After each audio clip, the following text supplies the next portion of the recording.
Nous sommes en 1961 dans un petit village des monts Cantabriques au nord de l'Espagne appelé San Sébastien de Garabandal, peuplé de 300 habitants répartis dans 80 maisons de pierre au pied de la colline.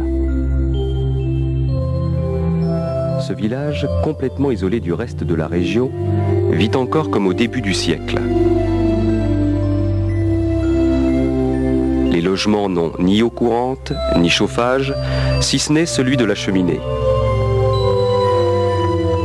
Quant à l'électricité, elle n'est fournie que quelques heures le soir, et les équipements modernes comme la voiture, la télévision ou le téléphone font défaut.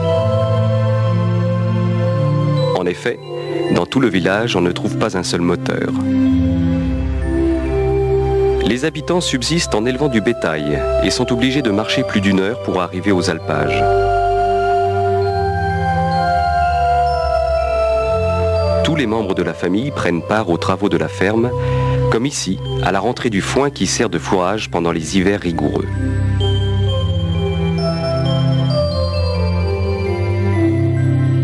Garabandal est le plus pauvre village de la région, mais un des plus religieux. Par exemple, chaque jour, une femme parcourt les ruelles en sonnant une clochette pour rappeler aux villageois de prier pour les morts.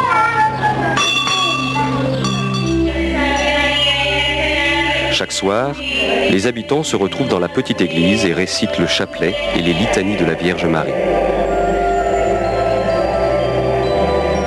En fin de semaine, le curé de Cosillo gravit la montagne à dos de cheval pour célébrer la messe et entendre les confessions.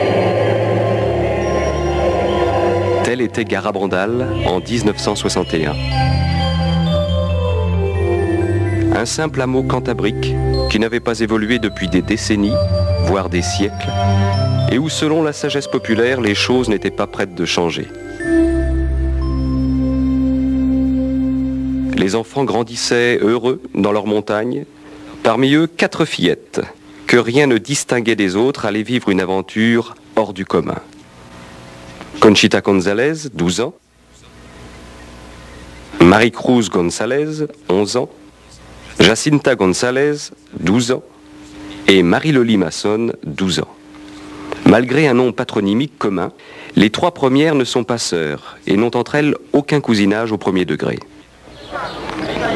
Il faisait encore jour en ce début de soirée du 18 juin 1961 lorsque les 4 petites filles décident de s'amuser un peu en allant chipper quelques pommes dans l'arbre de l'instituteur à la sortie du village.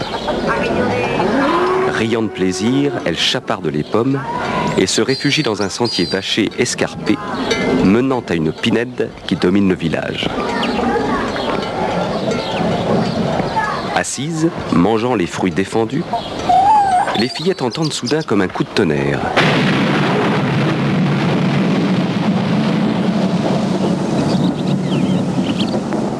Et commencent à se sentir mal à l'aise d'avoir volé des pommes. Brusquement, Conchita renverse sa tête en arrière, les yeux fixés au ciel.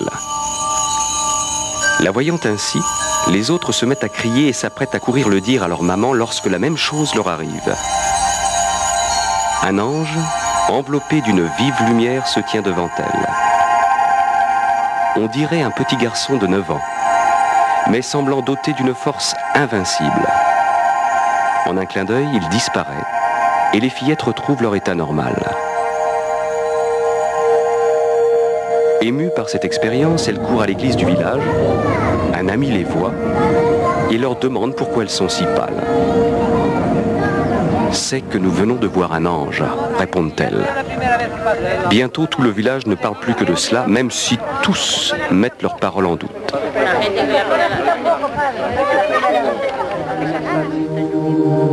Les jours suivants, les fillettes revoient l'ange et le 1er juillet, celui-ci leur déclare: « Savez-vous pourquoi je suis venu ? Pour vous annoncer que demain, la Vierge Marie vous apparaîtra sous le vocable de Notre-Dame du Mont Carmel. »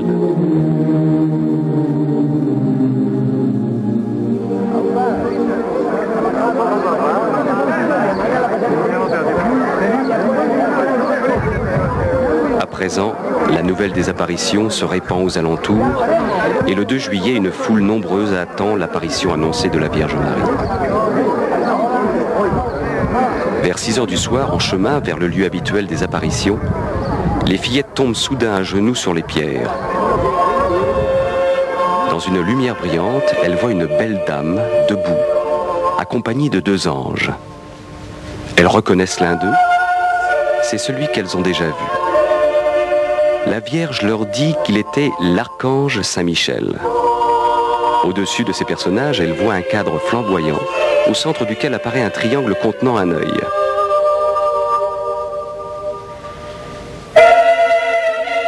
Sans aucune crainte, les fillettes parlent avec la dame.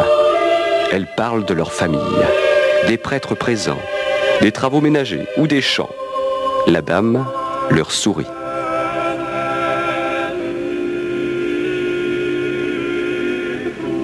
Conchita déclarera après que c'était comme si elles avaient parlé à leur maman rentrant de voyage. Après l'extase, les gens voulurent évidemment savoir à quoi ressemblait la dame. Dans son journal, Conchita l'a décrite ainsi. La Vierge Marie apparaît en robe blanche et manteau bleu, couronnée de petites étoiles. Ses pieds sont cachés, ses mains sont ouvertes. Elle porte un scapulaire sur l'avant-bras droit de couleur marron. Sa longue chevelure ondulée brun foncé est partagée au milieu. Elle a un visage ovale et un nez long et délicat. Sa bouche est très jolie, avec des lèvres plutôt charnues. Son visage, de couleur sombre, est plus clair que celui de l'ange. Il est différent. Sa voix est envoûtante. C'est une voix inhabituelle que je ne peux décrire. Aucune femme ne ressemble à la Vierge Marie, ni par la voix, ni par quoi que ce soit. Bien entendu, les apparitions de la Vierge Marie aux 4 fillettes avaient un sens caché. Marie voulait se servir de ses enfants simples et sans prétention pour transmettre un important message à toute l'humanité. Elle le fit à sa manière, en mère douce et aimante.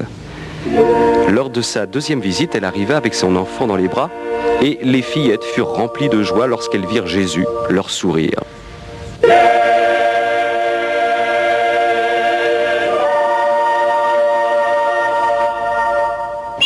Au cours des premières apparitions, les fillettes présentèrent à la dame des petits cailloux.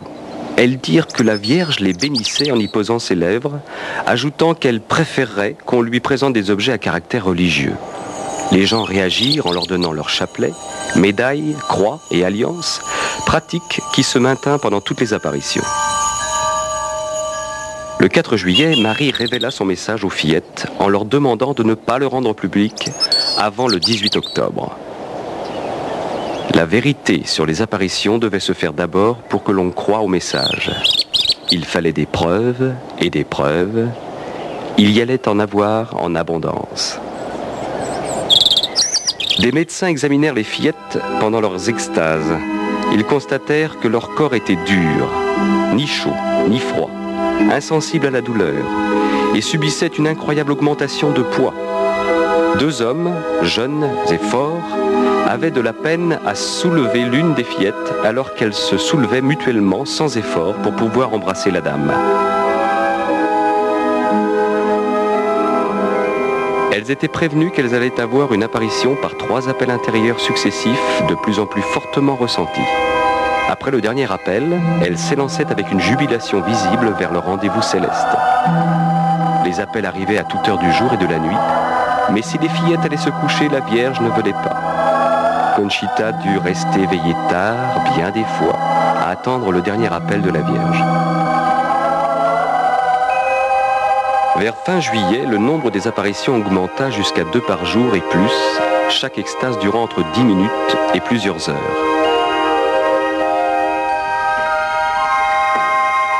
Le visage des fillettes était transformé d'une beauté intérieure surnaturelle.